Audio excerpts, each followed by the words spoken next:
Hello and welcome to Daily Dose Radio, a 5-minute-a-day podcast studying the Psalms verse by verse, recorded here in the dining room of the Bible Bistro, located in Sharonville, Ohio. Hey there friends, and welcome back to Daily Dose Radio here in the Bible Bistro, and today we're looking at Psalm 14. All this week, Psalm 14 is 7 verses long, and we have it of the choir master of David. And so we're going to be looking at this psalm, and we're going to compare it with Psalm 53. Psalm 53 begins much like it, but departs from the outline that Psalm 14 creates for us.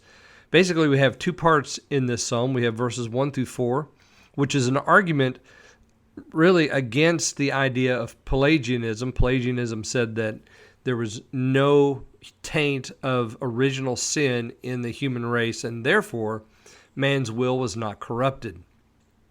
Well, what we find here in Psalm 14, at least in the first 4 verses, is directly against that. Paul uses this argument in Romans chapter 3, verses 9 through 12, to argue the same thing, that man is corrupt, everyone has sinned, and everyone has, because of their corrupt nature, walked away from God. They're not seeking Him. They're not looking for Him at all.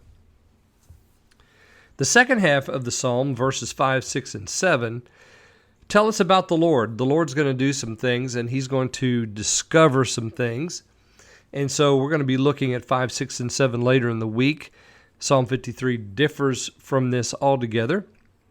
So we'll begin here in verse 1 today, and I'm just going to read verse 1 today. The fool has said in his heart, "There is no God." They are morally corrupt. They have done abominable deeds. There are none that does good. All right, so we have verse 1 here. You'll notice that it begins with the fool. The fool has said in his heart. You know, if you want to understand the wicked man, the psalm is the place to go, because we have a definition of wickedness in Psalm 10. We have the wicked man described in Psalm 10, and throughout the Psalter, he continues to be described. But the fool is described more perfectly in the book of Proverbs. Here in the Psalms, we have the fool appearing only 5 times. The first time, there in Psalm 5, when it talks about the foolish.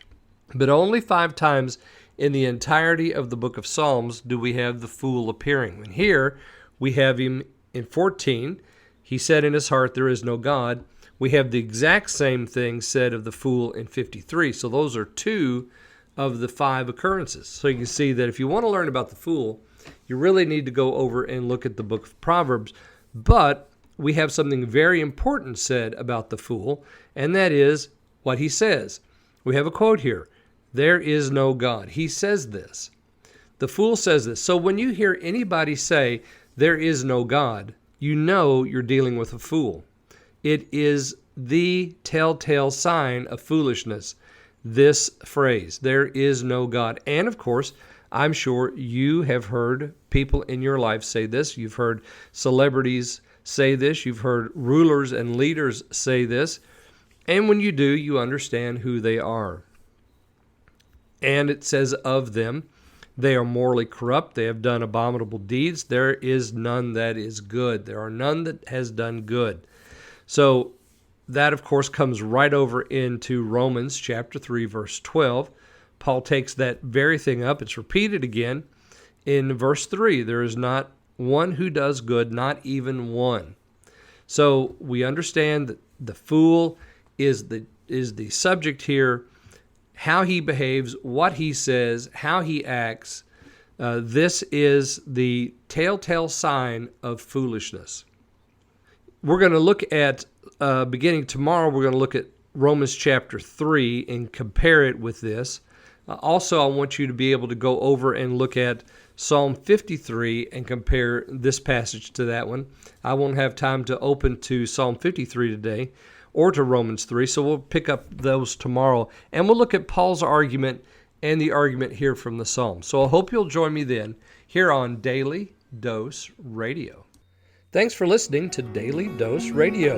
For more fresh and delicious Bible studies, podcasts, books, and more, Check out the Bible Bistro online and on YouTube. Join me again next time for Daily Dose Radio.